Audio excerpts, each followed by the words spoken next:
Oke guys, jadi kali ini saya akan berbagi tips cara merawat pohon durian pada musim kemarau. Nah, ini di belakang saya nih ada pohon durian jenis Musang King ya guys. Nah, ini usianya kurang lebih sekitar 2 tahun guys semenjak saya tanam. Nah, ini pohonnya waktu saya tanam itu kurang lebih panjangnya 1 meter ya. Oke guys, ini saya kasih tahu caranya merawat durian agar tetap sehat pada saat musim kemarau panjang. Oke guys, sebelum lanjut saya mau sepil dulu nih pohon durian saya nih. Ini daun mudanya banyak rebus ini. Dia tidak terlihat stres saat musim kemarau. Ini daunnya nih sehat ya.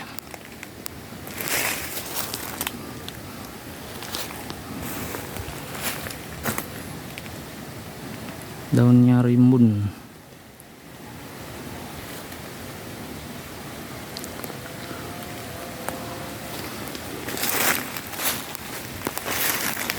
Ini batangnya, batang bawahnya guys. Nah, ini udah lebih dari segenggam nih, segenggam tangan saya batangnya. Ini usianya kurang dari 2 tahun semenjak saya tanam nih. Tapi pertumbuhannya lumayan bagus.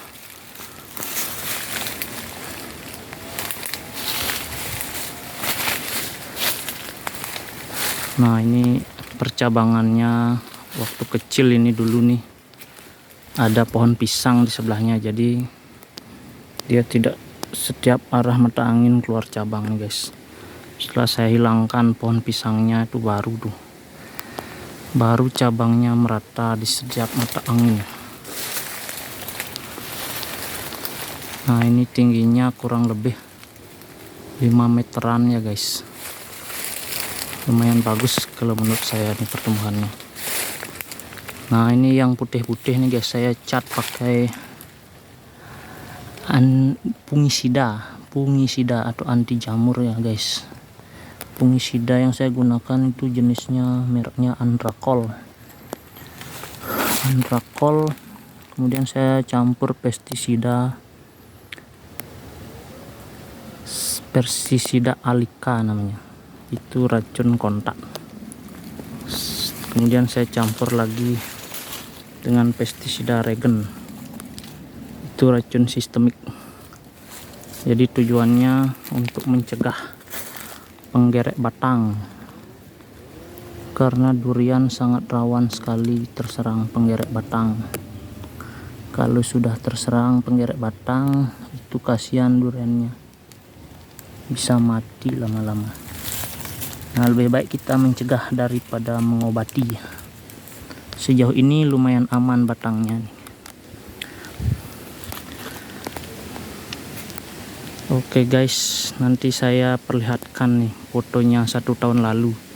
Saya dulu pernah posting rasanya di Facebook nih. Oke guys, jadi ini penampakan pohon duriannya waktu bulan Mei tahun 2022.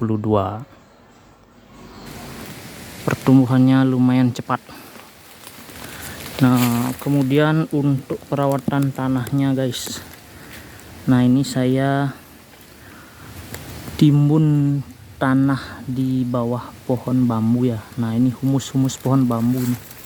Ini daunnya sama tanah bagian atas di bawah pohon bambu ini saya timbun sekeliling tanaman, sekeliling batangnya, tapi jangan terlalu dekat dengan batangnya. Nah, ini guys, jadi ini untuk merangsang pertumbuhan akarnya guys. Kalau akar semakin banyak, dia asupan nutrisinya tercukupi, jadi nutrisi yang mengarah ke batangnya itu cepat. Pakannya cukup, airnya cukup, pasti pertumbuhannya bagus.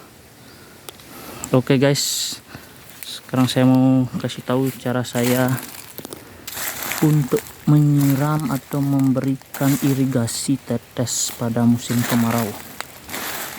Nah, ini guys, ini tandon penguin ukurannya 520 liter. Nah kebetulan saya punya tandon ini, jadi saya gunakan ini. Nah sumber airnya kebetulan di rumah saya itu pakai air PDAM. Nah jadi untuk menghemat penggunaan air pada saat musim kemarau, jadi airnya kita tampung di sini. Nah kemudian di dalamnya ini kita beri pupuk. Sembari kita menyiram, kita bisa langsung sekalian memberikan pupuk organik. Nah ini guys, ini saya gunakan kohe kambing. Nah kohe itu kotoran hewan ya, mungkin yang belum tahu istilah-istilah kohe, banyak yang bilang kohe itu kotoran hewan ya. Nah saya gunakan kohe kambing ini, saya bungkus pakai karung beras ini, karung beras ukuran 25 kilo nih. Nah saya bungkus pakai karung ini kotoran kambingnya, kemudian saya lubang-lubangi kecil-kecil. Nah saya tusuk-tusuk biar dia ada sirkulasi air yang masuk. Nah sekalian kita menyiram, kita sekalian bisa memberikan pupuk saat menyiram, jadi lumayan menghemat tenaga ya. Nah ini saya isi tandon ini setiap 2 hari sekali. Nah kalau kita buka ini ya, nah ini kan air yang keluar nih. Nah ini saya kasih stop keran, kemudian saya kasih ini ke atas ya, L nya ke atas, tujuannya jadi biar airnya itu tidak habis langsung. Jadi saya kasih itu kohe kambingnya ini, saya kasih E4, bakteri E4 ya, bakteri dekomposter, supaya tidak kering ya. Kalau langsung ini langsung mengarah ke batang bawah duriannya ini, jadi tidak ada sisa air di sini. Berarti tingginya paling 30 cm lah tersisa airnya. Nah biar tidak habis sama sekali ya. Nah kemudian kita kasih stop keran. Nah ini saya kasih keran biar saya bisa ambil airnya untuk menyiram tanaman yang kecil-kecil. Ini saya kasih stop keran. Kemudian nah menaruh tandonnya ini usahakan posisinya agak tinggi, lebih tinggi dari batang pangkal pohon durian. Nah ini saya sambungkan dengan pipa setengah dim ya.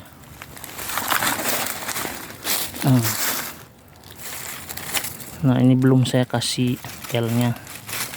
Ini kalau dibuka ntar kita sambung. Nah kalau dibuka gini, ini dibuka, airnya kan banyak nih, langsung banyak ini keluar ya. Nah ini lumayan pemborosan airnya kalau menyiram pakai cara gini. Ini airnya paling nggak nyampe 1 jam udah habis, besoknya lagi kering. Nah ini kita tutup dulu, kita kasih sambungan L di sekeliling.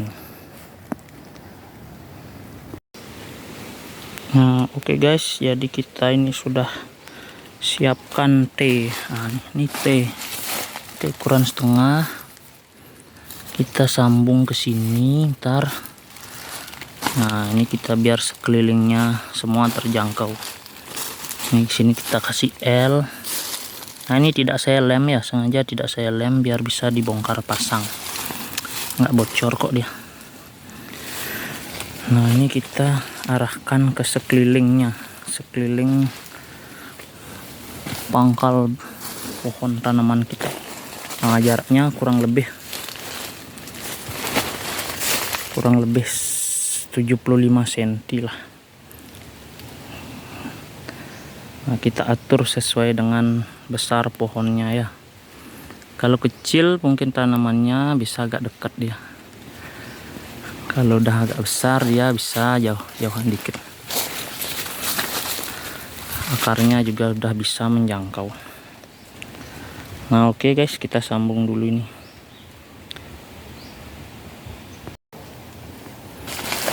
Oke guys, jadi kita sudah selesai menyambung pipa ini di sekeliling pipa ini, di sekeliling batang ini sudah kita sambung pipanya, sudah semua terhubung. Nah, kemudian kita lubangi pipa ini menggunakan jarum boleh, atau kancing juga boleh, kancing jarum. Nah, saya gunakan ini ya, ini kancing jarum. Nah, ini panaskan, dibakar pakai korek ujungnya, kemudian kita tusuk ya, tusuk nih tusuk nih, sudah kebetulan sudah ada lubangnya, kita tusuk ini. Udah berlubang semua sekelilingnya, mau berapa titik itu terserah, tapi kalau saya ini kebetulan saya pakai 5 titik nih di sekelilingnya. Itu sesuaikan dengan kebutuhan, tapi kalau saya pakai 4 titik ini lumayan bagus sih, tapi ini ada satu kecil. Kalau sudah semua terlubangi, nah jadi kita tes sekarang. Buka stop kerannya ini, kita buka ini.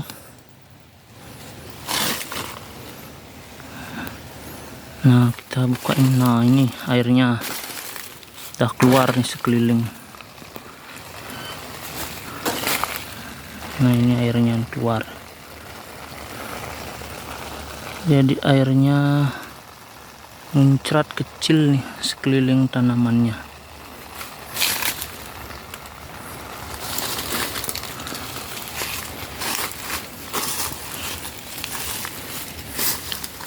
Nah, ini kecil ya tuh, kecil mancur airnya. Nah, sama itu juga.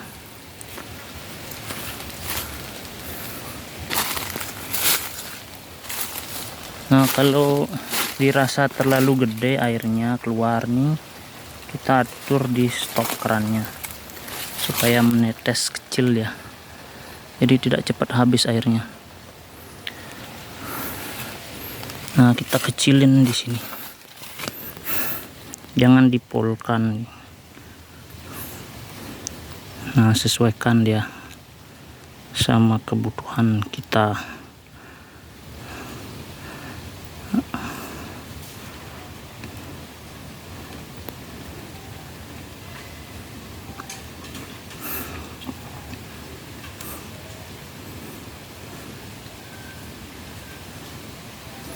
Nah, oke guys, coba kita kontrol sekarang. Nah, jadi airnya itu menetes kecil dia, tidak apa-apa ini kecil, asalkan kelembaban tanah di sekitar tanaman kita itu terjaga, tersumbat kayaknya karena kotoran kohenya itu. Nah, ini udah keluar dia benar airnya, cuma kecil dia, netes dia di bawah.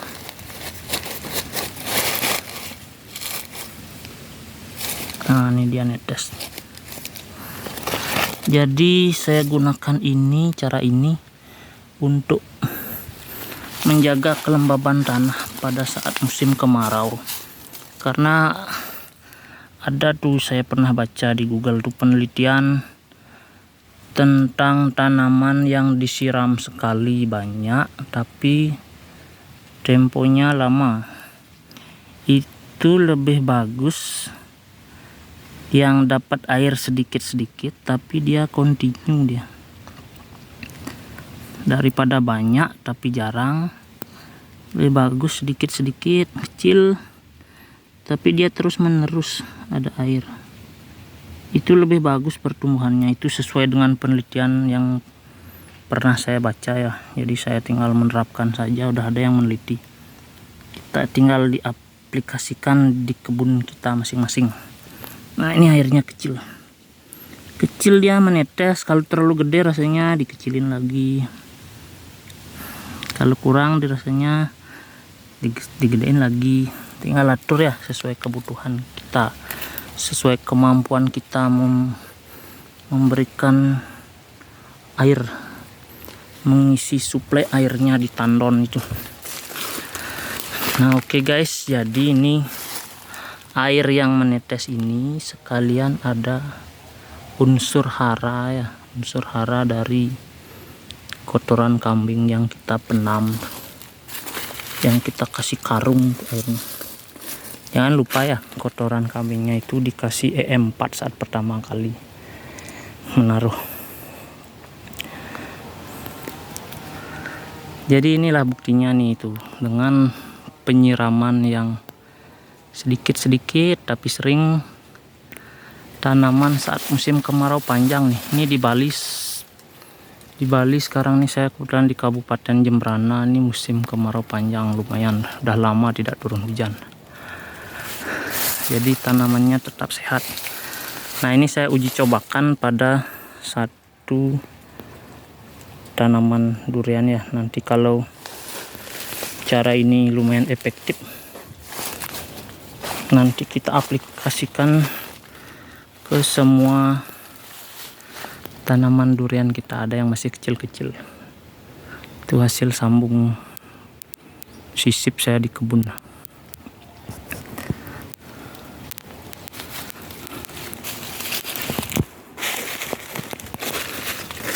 Ingat juga nih, saya kasih pupuk nih, kasih pupuk NPK ya.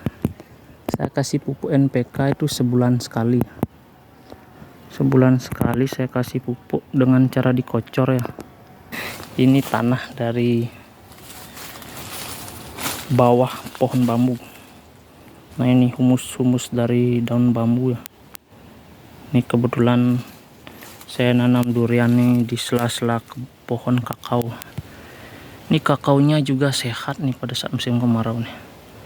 Mungkin ini dia dapat air dari tetesan di ini pipa ini. Ini kan dekat ya. Efeknya juga ini sekeliling pohon durian ini, kakaonya juga tidak terlalu stres pada saat musim kemarau.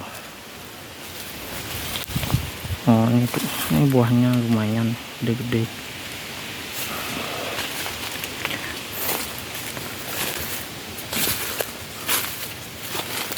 Ini kakaonya juga sehat ya, efek dari tetesan air.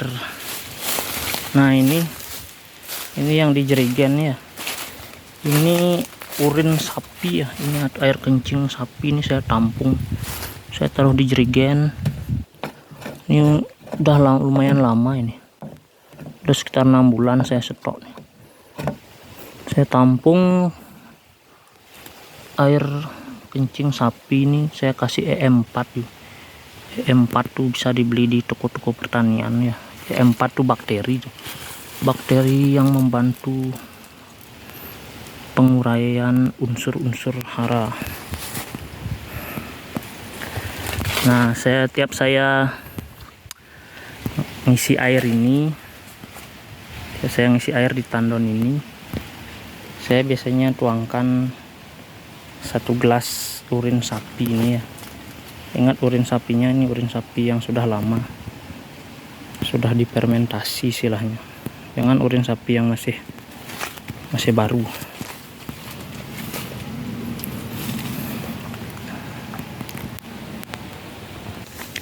Oke guys, jadi saya ini memanfaatkan pupuk dari daun bambu. Nah ini saya ambil tanahnya dari bawah rumpun bambu. Ini bambunya nih tuh lebat nih, kebetulan di dekat kebun saya menanam durian ini ada pohon bambu. Nah jadi ini saya manfaatkan untuk pupuknya ini. Nah kita ambil tanah bagian atasnya, Nah, kita kemudian taruh di bawah pohon durian kita.